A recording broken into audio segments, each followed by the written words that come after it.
Esto es Desde New York, una síntesis informativa con los temas de mayor trascendencia en la capital del mundo. Los hechos que son noticias, en las voces de sus protagonistas. Desde New York, con Luis Alfredo Collado.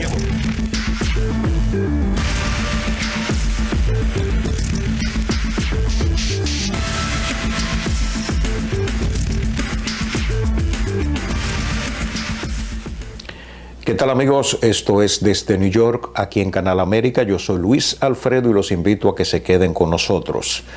Una familia ecuatoriana demandó a la funeraria Rivera de Queens porque, en lugar de enviar el cadáver de su familiar a su país, lo envió a Guatemala, y eso le causó serios traumas a esa familia. Una familia de Queens presentó una demanda esta semana contra una funeraria, acusándola de enviar el cuerpo de su ser querido al país equivocado, según indican documentos judiciales. La demanda, presentada por Carlos Minchala y sus hermanos, dice que la funeraria Rivera en Corona, Nueva York, envió erróneamente a su madre Carmen Maldonado a Guatemala en lugar de Ecuador. El cuerpo de la señora Maldonado estuvo en Guatemala del 26 de mayo al 10 de junio antes de ser transportado a Ecuador, según se ha informado.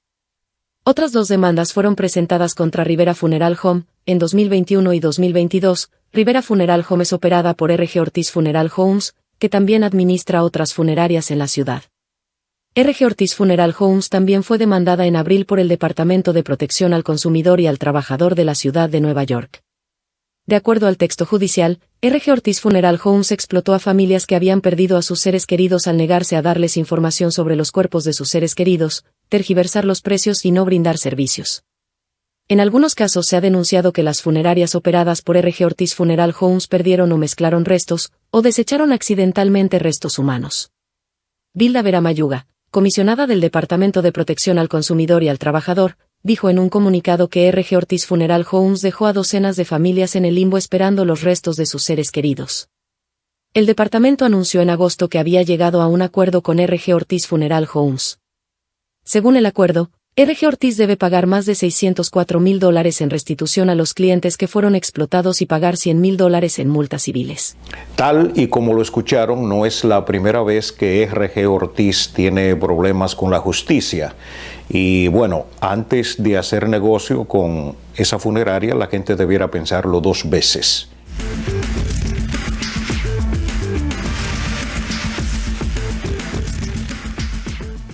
El interés propio, el nepotismo y los conflictos de intereses son comunes en docenas de grupos sin fines de lucro que administran la red de refugios para personas sin hogar de la ciudad de Nueva York, valuada en $4,000 millones, según un amplio informe publicado esta semana. La revisión exhaustiva, realizada por el Departamento de Investigación de la ciudad, encontró que algunos operadores de refugios se estaban enriqueciendo a medida que el número de personas sin hogar aumentaba a niveles récord. Les pagaban más de $700,000 al año, contrataban a miembros de sus familias y simultáneamente tenían trabajos en otras empresas, como firmas de seguridad, que hacían negocios con sus grupos sin fines de lucro y recibían dinero de la ciudad, encontró el informe al que hace referencia el periódico New York Times. Y los que no están muy bien parados con su audiencia son los meteorólogos. Muchos de ellos han recibido amenazas. Bueno, y es que en ocasiones sobredimensionan la ocurrencia de fenómenos naturales. Eso fue lo que vimos recién con el huracán Milton. La gente estaba preparada para una catástrofe apocalíptica. En una parte de la Florida se pensaba que todo eso iba a ser arrasado. Y no fue así, aunque no se pueden minimizar los daños que causó ese ciclón. Hola a todos. Hoy vamos a hablar de un tema polémico: las teorías conspirativas sobre el control gubernamental de los huracanes. ¿Son ciertas estas afirmaciones? Descubrámoslo. Para empezar, entendamos el contexto. Últimamente, los meteorólogos y el personal de emergencias, como FEMA, han sufrido un aumento alarmante de amenazas y acoso. Esto se debe principalmente a la proliferación de teorías conspirativas en Internet. Según Marshall Shepard de la Universidad de Georgia, esta hostilidad se ha intensificado tras los recientes huracanes Helene y Milton. Hay quienes creen que el gobierno puede manipular el clima y crear huracanes a su antojo. Sin embargo, estas afirmaciones carecen de base científica. Meteorólogos como Matthew Cappucci han recibido cientos de mensajes acusándolos de ocultar la supuesta manipulación climática. Cappucci califica esta situación de exasperante. ya que le resta tiempo y energía para su verdadero trabajo, informar al público sobre los peligros reales de los huracanes. La desinformación no es nueva, pero las redes sociales le han dado un gran altavoz. Durante el huracán Sandy en 2012, ya se hablaba de manipulación climática, pero estas ideas se mantenían en círculos reducidos. Ahora, han llegado al gran público, erosionando la confianza en la información científica. Las consecuencias de esta desconfianza son graves. Si la gente no cree en los avisos meteorológicos, podrían ignorar las alertas de tormenta, poniendo sus vidas en peligro. Además, el acoso constante podría desmotivar a los jóvenes a seguir carreras en meteorología, afectando nuestra capacidad de respuesta ante eventos climáticos extremos en el futuro. Un ejemplo ilustrativo es el del meteorólogo Chris Cloninger, quien tuvo que dejar su trabajo en Iowa tras recibir amenazas de muerte por hablar sobre el cambio climático. Matt Lanza, meteorólogo de Houston, también ha expresado su preocupación por la fuga de talentos en su campo debido a esta hostilidad. Esto tendría consecuencias negativas para la seguridad pública, ya que debilitaría nuestra capacidad de predecir y alertar sobre desastres climáticos. En resumen, las teorías conspirativas sobre el control gubernamental de los huracanes son infundadas y peligrosas. No solo ponen en riesgo la seguridad pública al generar desconfianza en la información meteorológica, sino que también afectan emocionalmente a los profesionales que dedican su vida a estudiar y predecir estos fenómenos. Espero que este video les haya ayudado a comprender mejor la realidad detrás de estas teorías. Siga viendo, desde New York, con Luis Alfredo Collado, aquí en Canal América. Las personas sin hogar constituyen un serio problema para la ciudad de Nueva York. Los vagones, las estaciones de los trenes y muchos lugares públicos son el hogar de mucha gente, pero resulta que muchos de ellos tienen problemas mentales o problemas de adicción y no es fácil controlarlos. Nueva York alcanza su nivel más alto de personas sin hogar en casi 2 décadas. La crisis de personas sin hogar en Nueva York es real y está empeorando. En enero de 2024, la ciudad de Nueva York registró 4.140 personas sin hogar. Según el Departamento de Servicios Sociales, esta cifra representa la más alta en casi 20 años. Este número supone un aumento del 2,4% en comparación con el año 2023, y el más alto desde que comenzó el estudio Hope en 2005. El aumento de personas sin hogar coincide con una crisis migratoria, ya que miles buscan refugio en la ciudad.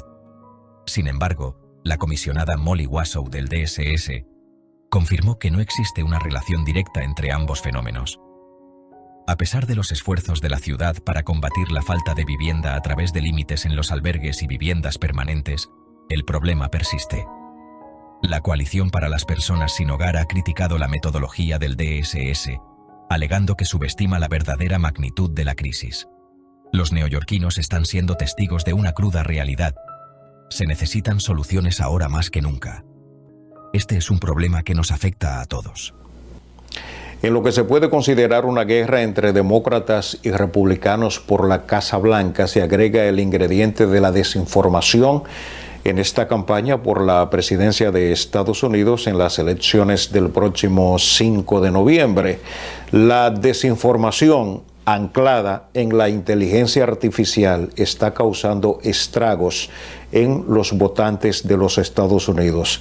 Mucha gente sabe detectar a tiempo cuando le están mintiendo, cuando están fabricando información, cuando el contenido es falso, pero la mayoría lamentablemente no puede manejar esa situación. Como votantes, debemos estar muy atentos a las noticias falsas. Las elecciones estadounidenses de 2024 se ven eclipsadas por una ola de desinformación, fuertemente influenciada por la inteligencia artificial. Recientemente, un falso respaldo del expresidente Trump por parte de Taylor Swift llegó a los titulares. Swift, quien ha criticado abiertamente a Trump, fue representada apoyándolo a través de imágenes generadas por IA. Este es solo un ejemplo de cómo se está utilizando la IA para manipular la opinión pública. Plataformas como X, anteriormente Twitter, han relajado la moderación de contenido, facilitando la difusión de información engañosa. Herramientas como Grok, que genera imágenes a partir de texto, están contribuyendo a este aumento de contenido falso. Incluso los métodos tradicionales, como Photoshop, todavía están en juego, lo que aumenta la complejidad de este problema. Los expertos advierten que la avalancha de información falsa, incluso cuando se desacredita, puede dejar un impacto duradero en la percepción pública. Como votantes, es crucial mantenerse alerta y verificar las fuentes de información que encontramos. Hay mucho en juego, y la integridad de nuestro proceso democrático depende de nuestra conciencia y pensamiento crítico. Y continuando con el tema de las elecciones, los demócratas y republicanos tienen en la mira a la comunidad latina en el estado de Nueva York, pues casi 1 millón de votantes es algo que muchos quieren tener de su lado. Los hispanos siguen creciendo en Nueva York, no solo en población y naturalmente en número de votantes, sino también en poder político y posiciones de liderazgo. Colateralmente, algunos indicadores oficiales señalan que hay un estancamiento en factores que describen la calidad de vida de estas comunidades de la clase trabajadora. Una información divulgada por la Contraloría de la Ciudad de Nueva York, a propósito del mes de la herencia hispana, precisa con base a revisión de datos estadísticos recientes, que los latinoamericanos de la Gran Manzana, a pesar de su crecimiento demográfico sostenido, siguen quedando muy rezagados cuando se trata de algunas variables económicas, educativas y de salud. Se puntualiza que la población latina alcanza en este momento 2.423.203 personas, significando el 29% de los habitantes de los 5 condados. Como es de esperar, al ritmo del crecimiento poblacional, esta comunidad también tendrá una participación mayor en las elecciones presidenciales del próximo mes de noviembre si se compara con hace 4 años. Lo que sí está claramente definido, en esta carrera electoral, es que 1 millón de latinos de todo el estado de Nueva York emitirán su voto en los venideros comicios. Cifra que se traduce en un aumento del 12.4% con respecto a 2020 y del 13.1% con respecto a 2016. Así lo proyecta el Fondo Educativo de la Asociación Nacional de Funcionarios Electos y Designados Latinos, NALEO. Varias publicaciones y activistas denuncian que las universidades de élite en los Estados Unidos están discriminando contra las personas de origen asiático.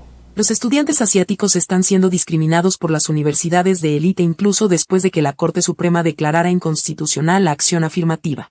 Denuncia el grupo Estudiantes por Admisiones Justas.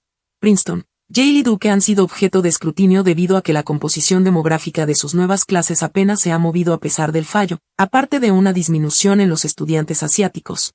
Según los datos publicados por las escuelas. En Duke, el porcentaje de estudiantes asiáticos cayó del 35% al 29%, según el New York Times, y en Yale se desplomó del 30% al 24%, de acuerdo a sus estadísticas. Mientras los porcentajes de estudiantes negros e hispanos se mantuvieron estables en ambas universidades conforme a lo que se ha informado. El periódico de la Universidad de Princeton indicó de que la composición de las clases de ingreso no se había visto afectada por la prohibición de la acción afirmativa. Sin embargo, el porcentaje de estudiantes asiáticos matriculados se redujo del 26% al 24%, según la publicación estudiantil. Ahora pasamos a la República Dominicana, donde el proyecto para realizar una reforma fiscal preocupa a mucha gente que considera que no es el momento para que el gobierno le apriete el cuello a la ciudadanía con nuevos impuestos. Y se recuerda que cuando el presidente Luis Abinader era oposición y estaba en campaña, se oponía rotundamente a una reforma fiscal y decía que estaba en contra de los impuestos y lo que tenía que hacer el gobierno en ese tiempo era saber gastar y administrar los recursos, pero todo cambió cuando llegó a la presidencia. Ahora, esas protestas, los denominados cacerolazos, llegaron a esta ciudad de Nueva York, donde hoy sábado se convocó a un cacerolazo en la calle 181 y San Nicolás de Manhattan, donde vive la mayoría de la comunidad dominicana en esta ciudad de Nueva York. La comunidad dominicana en Nueva York se une a las protestas por la reforma fiscal anunciada por el gobierno del presidente Luis Abinader y llamaron a participar de un cacerolazo este sábado. El primer toque de cacerolas contra la reforma fiscal en Nueva York fue convocada para la 1:00 p.m. de este sábado en la calle 181 de Manhattan, esquina San Nicolás. La noche del pasado domingo, el sonido de los cacerolazos resonaron en varios sectores del Distrito Nacional en República Dominicana en contra de la reforma fiscal anunciada por el presidente Abinader el pasado 7 de octubre bajo el nombre de modernización fiscal. De acuerdo con la propuesta de la reforma fiscal, el gobierno busca recaudar más fondos para atender una demanda de servicios básicos que incluyen la seguridad ciudadana, el transporte, la atención primaria de salud, el mejoramiento del sector eléctrico y la transformación de la Policía Nacional. Con el proyecto, el gobierno tiene estipulado recaudar alrededor de 122.486 millones de pesos. Se recuerda que cuando el presidente Luis Abinader estaba en la oposición, se oponía al aumento de impuestos y argumentaba que el gobierno lo que debía hacer era saber gastar el dinero. Leo Salcedo informando desde New York. Y continuando con la República Dominicana, ya se aprobó la modificación de la Constitución. Eso se ha hecho en 40 ocasiones desde 1844, pero en los últimos 24 años se ha modificado en 4 ocasiones. En el 2002 lo hizo Hipólito Mejía, luego Leonel Fernández, después Danilo Medina y ahora el presidente Luis Abinader. Y que conste que en ningún momento ha sido una necesidad nacional, sino por intereses políticos y partidarios. Por eso, popularmente la gente le llama la Constitución de Hipólito, la Constitución de Leonel, la Constitución de Danilo y la Constitución de Abinader, ahora con esta modificación. La Asamblea Nacional Revisora aprobó esta semana con algunos cambios la modificación de 11 artículos de la Constitución y la incorporación de la disposición general como artículo 278. La propuesta, que forma parte del plan de reforma sometido por el presidente Luis Abinader, cuyo plan original sufrió algunas variaciones. Los cambios fueron hechos con la mayoría de los votos de los oficialistas, quienes duplicaban a los asambleístas de la oposición. Los artículos hacen referencia a la reducción de 190 a 170 diputados, la unificación de las elecciones, un nuevo método para escoger al procurador, integración del presidente del Tribunal Constitucional al Consejo Nacional de la Magistratura y la prohibición de que los mandatarios se mantengan en el poder más allá de 2 periodos. Ahora, la nueva ley sustantiva va al Poder Ejecutivo para que el presidente Abinader la promulgue en un plazo de 15 días. Informando desde New York, Miguel de Jesús Rodríguez. Seguimos presentando desde New York, aquí en Canal América. Y bien, el tema migratorio es uno de los favoritos de esta campaña, tanto para los demócratas como para los republicanos, que se acusan mutuamente por el flujo de inmigrantes indocumentados que entran sobre todo por la frontera sur de los Estados Unidos. Estados Unidos, una nación construida por inmigrantes, se encuentra una vez más en una encrucijada de un intenso debate sobre la inmigración. De sus 48 millones de residentes nacidos en el extranjero, 11 millones viven sin documentación legal. Ambos partidos políticos, a pesar de sus diferencias, comparten preocupaciones sobre la inmigración ilegal, particularmente los cruces fronterizos. Inicialmente prometiendo un enfoque más abierto, la administración Biden ha adoptado políticas más estrictas para frenar la afluencia de nuevos inmigrantes. Estas medidas buscan abordar preocupaciones económicas y temores alimentados por los medios de comunicación sobre delitos relacionados con inmigrantes, aunque estadísticamente tales delitos son poco frecuentes. Por otro lado, el expresidente Trump continúa estigmatizando a los inmigrantes como criminales, alegando que la oposición los utiliza para obtener beneficios políticos. Esta retórica, aunque infundada, resuena con algunos, fomentando un clima de miedo y rechazo. A pesar de sus importantes contribuciones, los inmigrantes indocumentados en los Estados Unidos aún luchan por la oportunidad de legalizar su estatus. Siga viendo, desde New York, con Luis Alfredo Collado. Y bien, se sabe que no todos los inmigrantes que entran por la frontera entre México y Estados Unidos vienen con la intención de buscar nuevas oportunidades y un buen nivel de vida. Muchos vienen con la intención expresa de cometer delitos y de hacer cuantas diabluras, como por ejemplo la peligrosa pandilla conocida como el Tren de Aragua, integrada por venezolanos recién llegados a los Estados Unidos.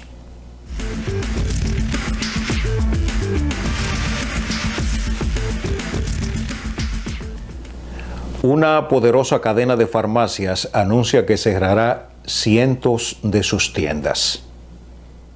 Walgreens tiene previsto cerrar unos 1.200 establecimientos en los próximos 3 años, en un intento de la cadena farmacéutica de reconvertir su negocio. La compañía dijo esta semana que unos 500 cierres de tiendas se producirán en el año fiscal actual y debería ayudar de inmediato a ajustar las ganancias y el flujo de caja. Los líderes de Walgreens dijeron a finales de junio que estaban ultimando un plan de reconversión para su negocio y que ese proceso podría suponer el cierre de cientos de tiendas con malos resultados. La compañía, como sus competidores, tiene problemas desde hace años con el estricto reembolso de los medicamentos con receta que vende, así como otros desafíos como los costes crecientes por operar sus establecimientos. Entonces el problema no será porque le está yendo mal, sino para una reestructuración, porque los enfermos siguen ahí y el negocio de la medicina es uno de los más lucrativos, no solo aquí en los Estados Unidos, sino también en el mundo.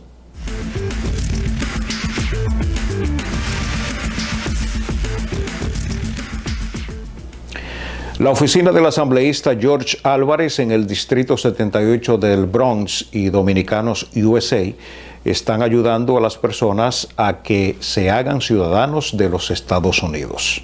Se hace todos los meses, creo que iniciamos el año pasado con la gentileza de Dominicanos USA y el señor Eddie Cuesta. Aquí cada mes nosotros ayudamos a que nuestros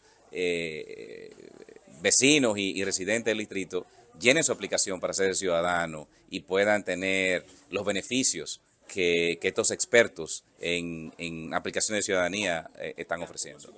Bueno, lo mejor que tienen que hacer es perder el miedo y venir aquí, que aquí no hay preguntas que no sean propias de hacerse ciudadano, y la mejor manera de tú saber si calificas o no es pudiendo venir e investigar, y estos expertos abogados saben cómo hacerlo. Bueno, hemos tenido un gran éxito porque verdaderamente la comunidad está respondiendo. Estamos muy agradecidos por esta iniciativa que estamos llevando a cabo en la oficina del asambleísta Álvarez. Esto es servicio sumamente muy importante. Nosotros dentro de la comunidad en el estado de Nueva York tenemos más de 1 millón de residentes permanentes que pueden aplicar para la ciudadanía, y de eso hay más de 200,000 que son oriundos de la República Dominicana. Y en el distrito de Álvarez, del asambleísta Álvarez, pues tenemos una gran cantidad de personas que verdaderamente están buscando este servicio, un servicio gratuitamente, un servicio donde le ayudamos a poder llenar la exención de pagos. A la misma vez, pues lo estamos orientando para que puedan prepararse para el examen cívico. Y uno de los grupos que mayormente se están haciendo ciudadanos de los Estados Unidos es la comunidad dominicana. Agradecemos las imágenes y colaboración de Aquiles Rojas por enviarnos este importante material.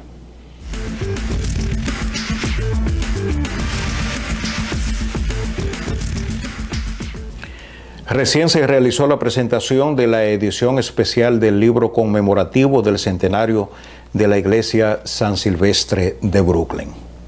San Silvestre, Parroquia de Paz, no es solo un libro, es también un compendio o enciclopedia que nos muestra quiénes fueron y cuáles son los verdaderos protagonistas que hicieron y han hecho crecer, madurar y mantener esa fe que es un regalo de Dios a través de las diferentes generaciones durante los 100 años.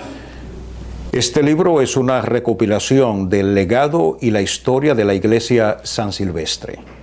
En la contraportada del libro está la foto del comité de los 100 años, un equipo maravilloso que se sacrificó, que trabajó y continúa trabajando arduamente para que esta celebración de los 100 años fuera única e inolvidable. Y nosotros tuvimos el privilegio de editar este volumen. Si alguien lo quiere adquirir, pues le dejamos el teléfono de la parroquia en pantalla.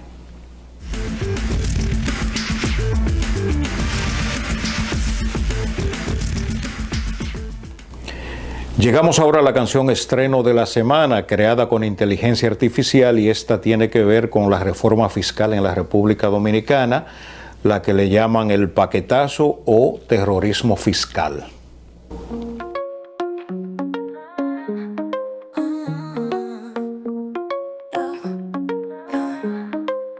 Te Presidente Abinader, lo suyo no reforma. Esto es terrorismo fiscal, así suena la norma. Con el paquetazo el pueblo quiere masacrar, pero cuidado que la tortilla se le puede virar. Sabemos que su gobierno es como un camello, pero el ojo de su aguja es muy pequeño. Sus mentiras lo delatan, no nos va a engañar. Dijo que no se reelegía y se volvió a candidatear. Esto es un abuso, un atraco fiscal. Abinader no entiende, esto se le va a virar y le puede salir mal. En campaña hablaba de no más impuestos, pero ahora nos los quiere clavar en seco. En campaña se oponía como sin razón, pero ahora cambia el guión, todo es confusión. Haciendo teatro con la Constitución, nos distrae, nos anestesia la solución. El caso Camaleón es solo una función, mientras juega con la reforma y pierde la razón. Demuestre lo que decía, que hay que saber gastar, que no hace falta impuestos si se sabe administrar. Esto es un abuso, un atraco fiscal. Abinader no entiende, esto se le va a virar y le puede salir mal. En campaña hablaba de no más impuestos, pero ahora nos los quiere clavar en seco. Presidente, le decimos ya no más opresión. El pueblo está cansado, estamos en rebelión. No más paquetazo, no más explotación. Abinader, despierte, escucha el clamor de la nación. Esto es un abuso, un atraco fiscal. Abinader no entiende, esto se le va a virar y le puede salir mal. En campaña hablaba de no más impuestos, pero ahora nos los quiere clavar en seco.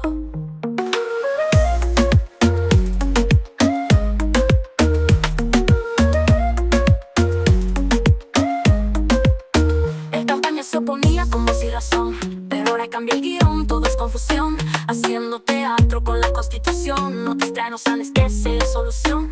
El caso Camaleón es solo una función, mientras juega con la reforma y pierde la razón. Demuestre lo que decía, que hay que saber gastar, que no hace falta impuestos si se sabe administrar. Esto es un abuso, un atraco fiscal.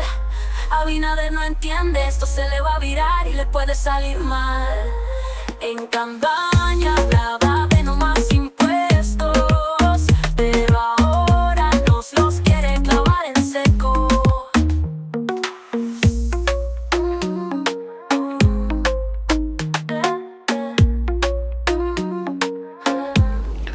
Usted puede tener acceso a esta canción y a muchas más en esta página que se llama La Música. Y bien amigos, de esta forma llegamos al final de este New York aquí en Canal América. Yo soy Luis Alfredo y deseo para todos un excelente fin de semana. Aquí finaliza Desde New York, su encuentro semanal con la comunidad hispana de los Estados Unidos.